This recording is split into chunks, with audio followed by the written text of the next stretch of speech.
Hi, welcome to the BetterBricks presentation, Interpreting Electric Meter Data. While anchoring the 1960s news program, Faces and Places in the News, Tom Gregory of WNEW-TV coined the phrase, "It's 10 p.m. Do you know where your children are?" So the question here is, it's 10 p.m. Do you know what your power's doing? Do you know what your power's doing while you're not at work? My guess is probably not.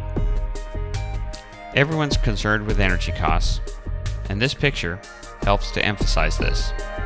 Let's say when you went to the gas pumps, you could fill up your tank anytime you wanted to, but there were no prices on the pump. And you didn't know how much you were getting, and at the end of the month, they sent you a bill for what you bought. How would you feel about that?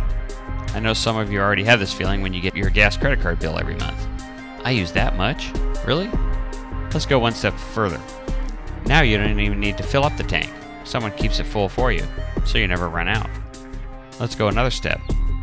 Let's say you don't know how far you went, or that somebody else uses it as well.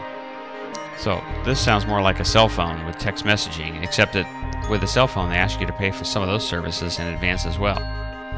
So if you don't feel comfortable doing that with just the gas for your car or truck, then why are you allowing it to happen to your natural gas or electricity bill for your business? So what do you want to achieve here? Do you have a mandate for energy reduction? Do you need to benchmark your facility? Do you want to prove savings for an energy efficiency project? Do you need to track and monitor energy for LEED or sustainability or for Energy Star? Let's think about this. Have you ever had a water leak? A couple months go by, you get this big, huge bill, and you wish you had had a leak detection system, or you got your bill more often. Well, that's what this is like. You have an unexplained increase in your energy use. Maybe you're told to reduce your energy budget by 10%. Maybe you want to use EPA's portfolio manager to earn the Energy Star for your building, but your scores are too low and you need to do some work. Maybe you don't know anything about energy, but were just hired as the energy manager. Maybe you've been the facility manager, and now you have to wear the energy manager hat. Well, if you don't have any data, then how are you going to do some of these things? How are you going to track the impact of that latest energy efficiency project? Are you going to know if your HVAC system timers are programmed right? How do you know when your peak energy demand occurs? How do you find a problem before you get your monthly bill? How do you know why or when your energy use went up 15% this month?